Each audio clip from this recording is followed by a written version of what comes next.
नमस्कार। आकाशवाणी से प्रस्तुत है समाचार प्रभात।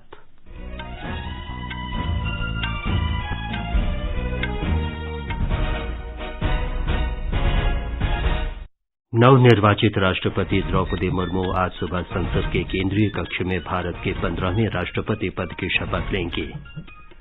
निवर्तमान राष्ट्रपति रामनाथ कोविंद ने राष्ट्र के नाम अपने विदाई संदेश में कहा, देश 21वीं सदी को भारत की सदी बनाने के लिए तैयार। प्रधानमंत्री नरेंद्र मोदी ने एनडीए शासित राज्यों के मुख्यमंत्रियों और उप मुख्यमंत्रियों के साथ बैठक की। प्रमुख सरकारी योजनाओं को प्राथमिकता देने को कहा। प्रधानमंत्री आज समाजसेवी हरमोहन सिंह यादव की 10वीं पुण्यतिथि पर एक कार्यक्रम को संबोधित करेंगे। केंद्र ने उच्च स्तरीय बैठक में देश में मंकी पॉक्स संक्रमण की समीक्षा की। देश में इस बीमारी का चौथा मरीज दिल्ली में मिला। विदेश यात्रा का कोई रिकॉर्ड नहीं। नेपाल सरकार ने कोविड महामारी के कारण पर्यटन उद्योग में आई मंदी दूर करने के कई उपायों की घोषणा की। श्रीलंका में सरकार विरोधी प्रदर्शनकारियों को हटाए जाने के बाद राष्ट्रपति कार्यालय आज से फिर खुलेगा। और भारत ने दूसरे एक दिवसीय क्रिकेट मैच में वेस्टइंडीज को 2 विकेट से हराकर 3 मैचों की श्रृंखला में 2-0 की अजेय बढ़त बनाई। समाचार प्रभात में रवि कपूर के साथ मैं विमलेंदु पांडे। देश के 75वें स्वाधीनता दिवस समारोह के उपलक्ष्य में आजादी का अमृत महोत्सव के अंतर्गत सरकार अनेक गतिविधियों का आयोजन कर रही है। इस अवसर को जन उत्सव के रूप में मनाते हुए आकाशवाणी समाचार स्वाधीनता संग्राम और उसके गौरवशाली इतिहास पर विशेष प्रश्नोत्तरी कार्यक्रम प्रसारित कर रहा है। आज अमृत महोत्सव क्विज का 99वां प्रश्न।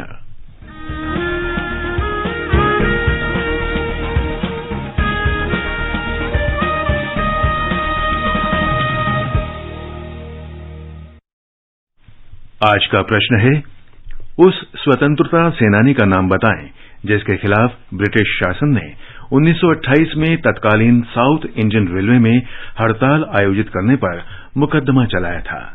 इस स्वतंत्रता सेनानी ने देश में पहली बार मई दिवस का भी आयोजन किया था। प्रश्न एक बार फिर सुन लें। उस स्वतंत्रता सेनानी का नाम बताएं जिसके खिलाफ ब्रिटिश शासन ने 1928 में तत्कालीन साउथ इंडियन रेलवे में हड़ताल आयोजित करने पर मुकदमा चलाया था। इस स्वतंत्रता सेनानी ने देश में पहली बार मई दिवस का भी आयोजन किया था। श्रोता अपने उत्तर व्हाट्सएप नंबर 8826546262 पर भेज सकते हैं या हमें इस पते पर ईमेल कर सकते हैं, amritmahotsav@prasarbharati.gov.in। ईमेल पता एक बार फिर सुन लें, amritmahotsav@prasarbharati.gov.in। एक भाग्यशाली प्रतिभागी को विजेता चुना जाएगा और कल के समाचार प्रभात में उनके नाम की घोषणा की जाएगी। विजेता को ई प्रमाण पत्र और पुरस्कार दिया जाएगा।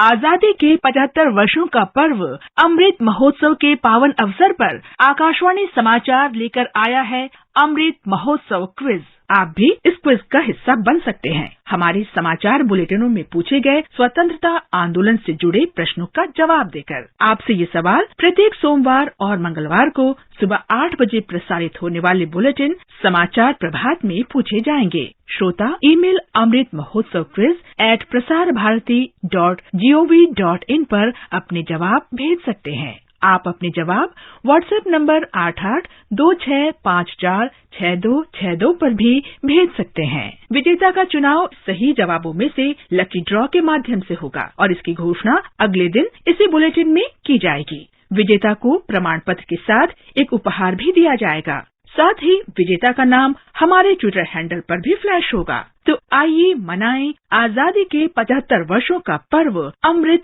महोत्सव आकाशवाणी समाचार के साथ।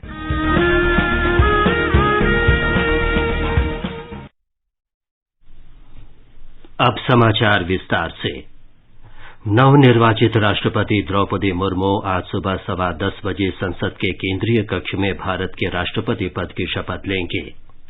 निवर्तमान राष्ट्रपति रामनाथ कोविंद और नवनिर्वाचित राष्ट्रपति द्रौपदी मुर्मू पारंपरिक समारोह में केंद्रीय कक्ष पहुंचेंगे। भारत के प्रधान न्यायाधीश एनवी रमणा श्रीमती मुर्मू को राष्ट्रपति पद की शपथ दिलाएंगे। इसके बाद 21 तोपों की सलामी दी जाएगी और नए राष्ट्रपति का संबोधन होगा। केंद्रीय कक्ष में आयोजित समारोह के समापन के बाद श्रीमती द्रौपदी मुर्मू राष्ट्रपति भवन के लिए प्रस्थान करेंगे। राष्ट्रपति भवन के प्रांगण में उन्हें तीनों सेनाओं की ओर से गार्ड ऑफ ऑनर पेश किया जाएगा। राज्यसभा के सभापति एम वेंकैया नायडू, प्रधानमंत्री नरेंद्र मोदी, लोकसभा अध्यक्ष ओम बिड़ला, केंद्रीय मंत्री, विभिन्न राज्यों के राज्यपाल और मुख्यमंत्री, राजनयिक मिशन प्रमुख, संसद सदस्य तथा प्रमुख सैन्य और अन्य अधिकारी शपथ ग्रहण समारोह के दौरान केंद्रीय कक्ष में उपस्थित रहेंगे। एक रिपोर्ट। नवनिर्वाचित राष्ट्रपति द्रौपदी मुर्मू राष्ट्रपति पद पर आसीन होने वाली पहली आदिवासी और दूसरी महिला हैं। 64 वर्षीय श्रीमती मुर्मू सबसे कम आयु की राष्ट्रपति होंगी। वे देश की पहली ऐसी राष्ट्रपति होंगी जिनका जन्म स्वतंत्रता के बाद हुआ है। श्रीमती मुर्मू ने वर्ष 1997 में पहली बार राजनीति में प्रवेश किया, जब वे ओडिशा में रायरंगपुर अधिसूचित क्षेत्र परिषद की पार्षद चुनी गयी। श्रीमती मुर्मू वर्ष 2000 से 2009 तक रायरंगपुर विधानसभा क्षेत्र से 2 बार विधायक भी चुनी गई। उन्होंने ओडिशा सरकार में वाणिज्य, परिवहन, मत्स्य पालन और पशु संसाधन विकास के मंत्री का पदभार संभाला। 18 मई 2015 को श्रीमती मुर्मू ने झारखंड के राज्यपाल के रूप में शपथ ली और वे इस पद पर पिछले वर्ष 21 जुलाई तक रहीं। झारखंड की पहली महिला राज्यपाल बनी, साथ ही किसी भी राज्य की राज्यपाल बनने वाली पहली आदिवासी नेता बनी। सुपर्णा सैकिया की रिपोर्ट के साथ समाचार कक्ष से मनोज। राष्ट्रपति के शपथ ग्रहण समारोह को देखते हुए आज कार्मिक और प्रशिक्षण विभाग ने केंद्र सरकार के कुछ कार्यालय आंशिक रूप से बंद रखने का आदेश जारी किया है। समारोह के दौरान नव संसद भवन का निर्माण कार्य भी रोक दिया जाएगा। दोपहर बाद 2 बजे तक संसद भवन के निकट कुल 30 सरकारी कार्यालय और भवन बंद रहेंगे। इनमें south block, north block, rail भवन, कृषि भवन, शास्त्री भवन, संचार भवन, पीटीआई बिल्डिंग, आकाशवाणी भवन, सेना भवन, वायु भवन और उद्योग भवन तथा निर्माण भवन शामिल हैं। दिल्ली पुलिस ने लोगों को संसद मार्ग के आसपास के रास्तों का उपयोग नहीं करने की सलाह दी है। निवर्तमान राष्ट्रपति रामनाथ कोविंद ने विश्वास व्यक्त किया है कि देश 21वीं सदी को भारत की सदी बनाने में पूरी तरह सक्षम और समर्थ है। राष्ट्र के नाम विदाई संबोधन में श्री कोविंद ने कहा कि भारत का भविष्य उसके प्रत्येक नागरिक में सुरक्षित है। उन्होंने कहा कि अगले महीने राष्ट्र आजादी की 75वीं वर्षगांठ मनाएगा और अमृतकाल में प्रवेश करेगा। हम 25 वर्ष की अवधि के उस अमृत काल में प्रवेश करेंगे जो स्वतंत्रता के शताब्दी वर्ष अर्थात 2047 में पूरा होगा। ये विशेष ऐतिहासिक वर्ष हमारे गणतंत्र के प्रगति पथ पर मील के पत्थर की तरह है। हमारे लोकतंत्र की ये विकास यात्रा देश की स्वर्णिम संभावनाओं को कार्य रूप देकर विश्व समुदाय के समक्ष एक श्रेष्ठ भारत को प्रस्तुत करने की यात्रा है। श्री कोविंद ने कहा कि संविधान सभा ने लोकतांत्रिक पथ से राष्ट्र की प्रगति की रूपरेखा तैयार की है।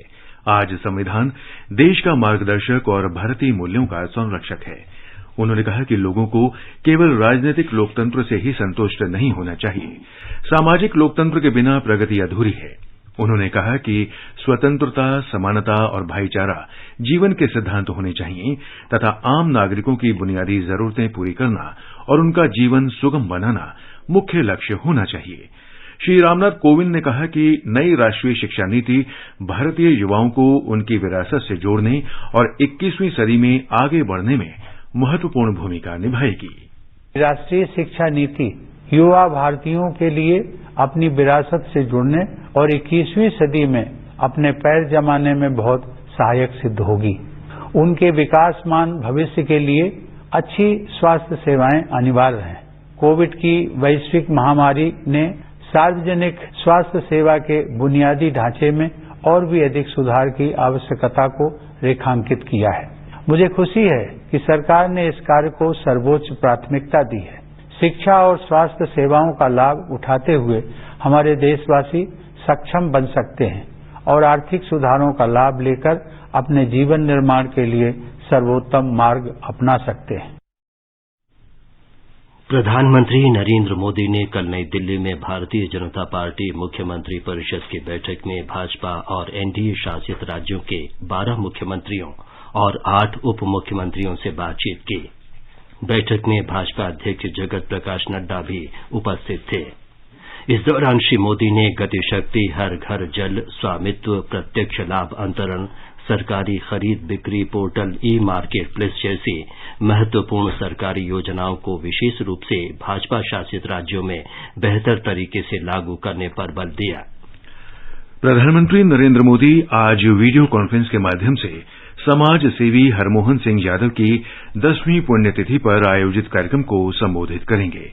हरमोहन सिंह यादव समुदाय के शीर्ष नेता थे और उन्होंने किसानों, पिछड़े वर्गों और समाज के अन्य वंचित वर्गों के हित के लिए जीवन भर प्रयास किया।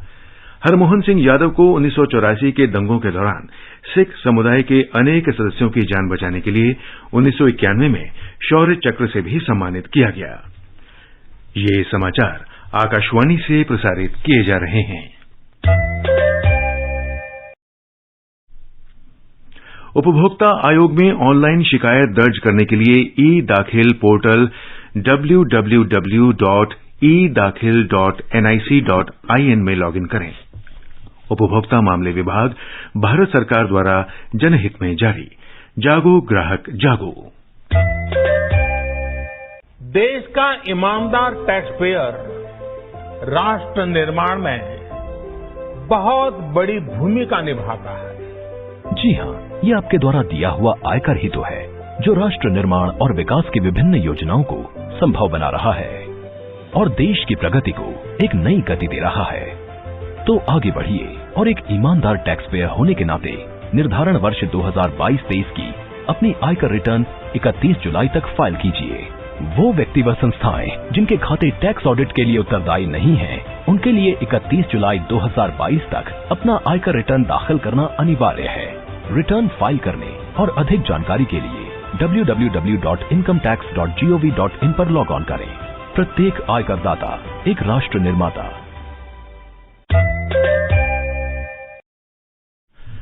समाचार प्रभात में आपका फिर स्वागत है। आगे बढ़ने से पहले एक नजर मुख्य समाचारों पर।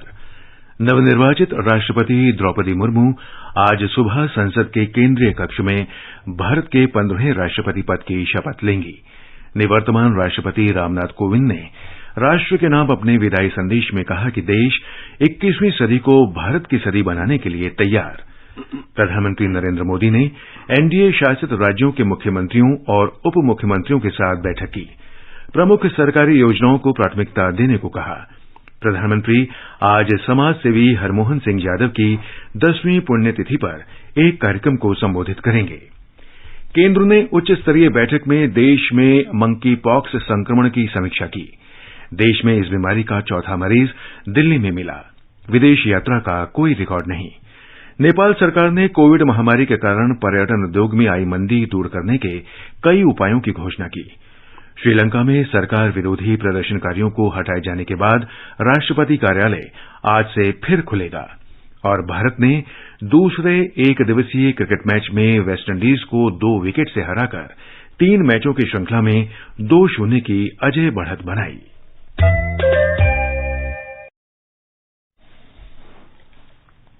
सरकार ने उच्च स्तरीय बैठक में देश में मंकी पॉक्स संक्रमण की समीक्षा की है। केंद्रीय स्वास्थ्य सचिव, स्वास्थ्य सेवा महानिदेशालय और राष्ट्रीय रोग नियंत्रण केंद्र के निदेशक ने कल संयुक्त निगरानी समूह के साथ बैठक की।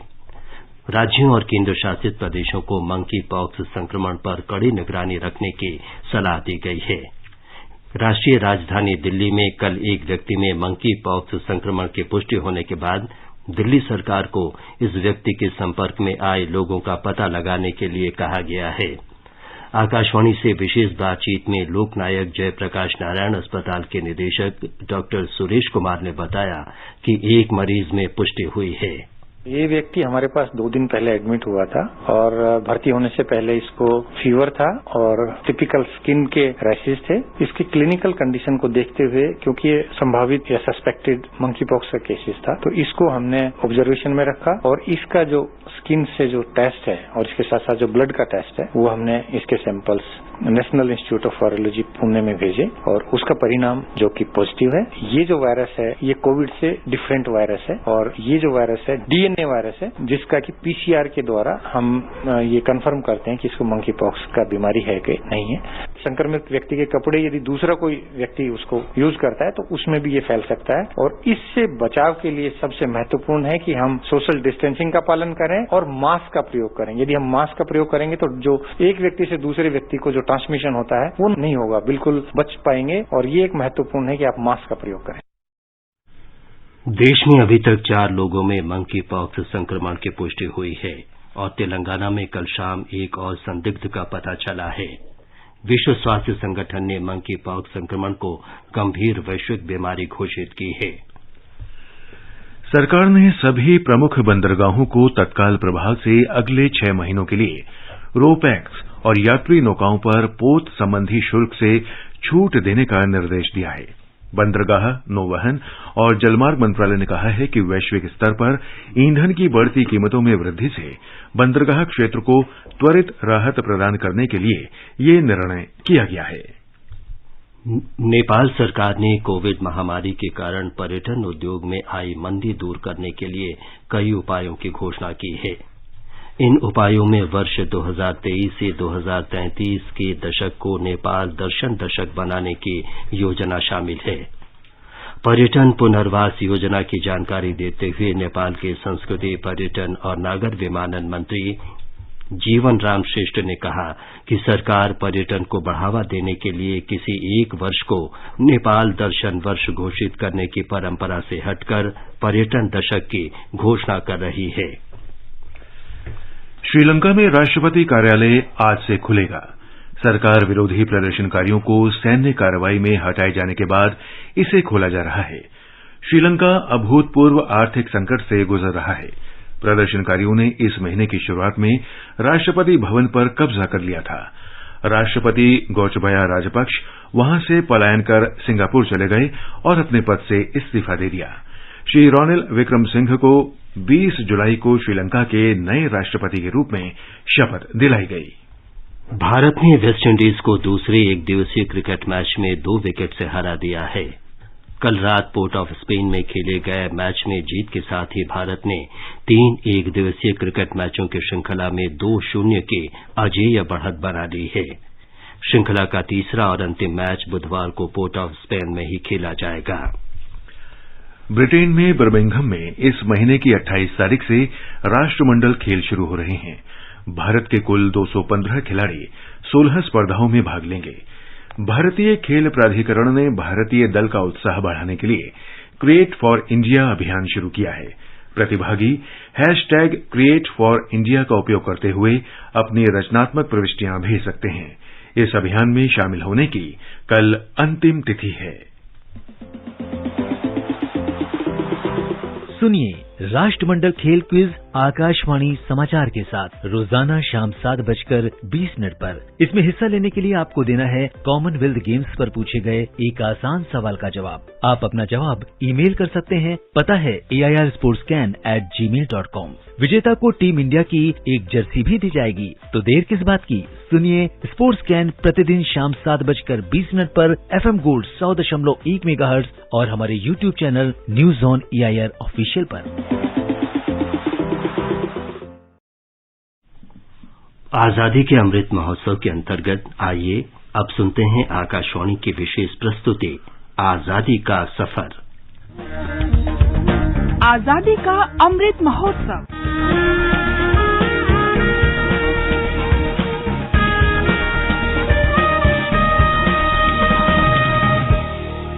आजादी का सफर आकाशवाणी समाचार के संग। भारत का गौरवशाली स्वतंत्रता संघर्ष आधुनिक विश्व के महानतम स्वाधीनता संघर्षों में एक है। आकाशवाणी से हम प्रत्येक दिन प्रस्तुत कर रहे हैं इस संघर्ष की झलक।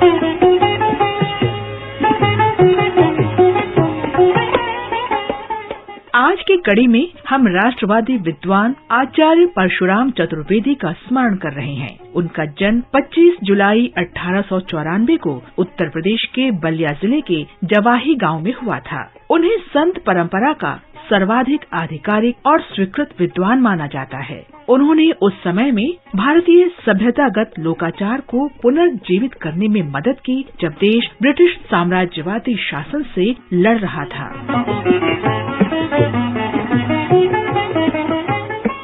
इलाहाबाद और वाराणसी विश्वविद्यालय से शिक्षित परशुराम पेशे से वकील थे, लेकिन आध्यात्मिक साहित्य में उनकी रुचि गहरी थी। वे संस्कृत और हिंदी की अनेक बोलियों के विद्वान थे।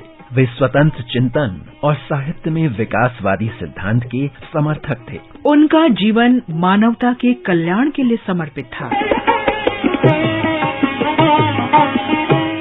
परशुराम ने अपनी पुस्तकों भारतीय साहित्य की संस्कृति रेखाएं और संत साहित्य की परख में सनातन संप्रदाय के संतों के साथ साथ सूफियों, सगुण और निर्गुण भक्ति धाराओं के उपासकों, नाथ पंथियों और जंगम जोगदास के संप्रदाय से संबंधित संतों को स्थान दिया। आचार्य चतुर्वेदी ने अपनी पुस्तक उत्तर भारत की संत परंपरा में महात्मा गांधी को अंतिम संत माना है। आचार्य परशुराम चतुर्वेदी का निधन 3 जनवरी 1979 को हुआ। आकाशवाणी समाचार की ओर से महान भारतीय को नमन। हम शहीद श्रीदेव सुमन का भी स्मरण कर रहे हैं। उनका जन्म 15 मई 1915 को उत्तराखंड के टिहरी गढ़वाल में हुआ था।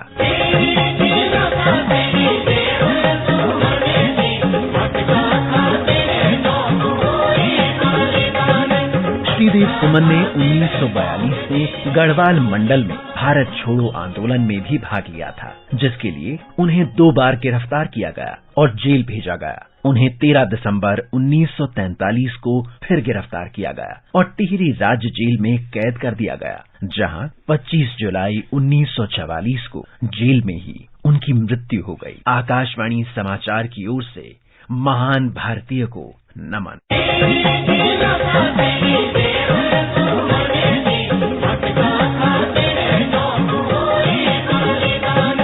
आज हम राष्ट्रवादी एम अलागप्पा माणिकावेलु नायकर का भी स्मरण कर रहे हैं। उनका निधन 25 जुलाई 1996 को हुआ था।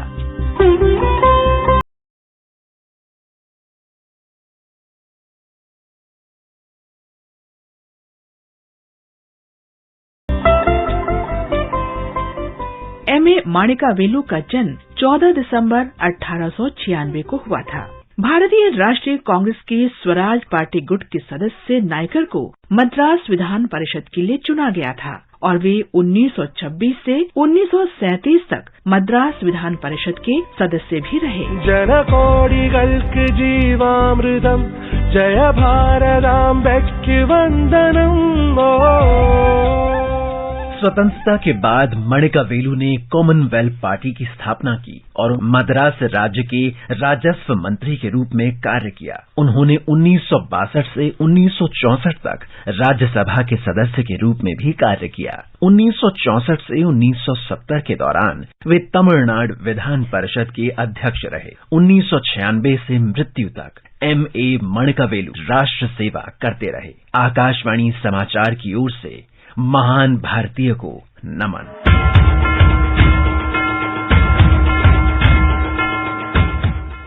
हम शहीद हृदय शाह, झुलकन लोधी और लाल दुलारे लाल का भी स्मरण कर रहे हैं, जो मध्य प्रदेश से थे। उन्होंने 1857 में स्वतंत्रता के पहले युद्ध में सक्रिय रूप से भाग लिया। उन्हें एक मुठभेड़ के दौरान ब्रिटिश सैनिकों ने पकड़ लिया और उन पर सेना के परित्याग और विद्रोह का आरोप लगाया गया। हृदय शाह, झूलन लोधी और लाल दुलारे लाल को मौत की सजा सुनाई गई और 25 जुलाई 1857 को फांसी दे दी गई। इन बहादुर शहीदों को हमारा शत शत नमन। आज बस इतना ही। आजादी का सफर आकाशवाणी के संग। कल फिर मिलेंगे नई कड़ी के साथ।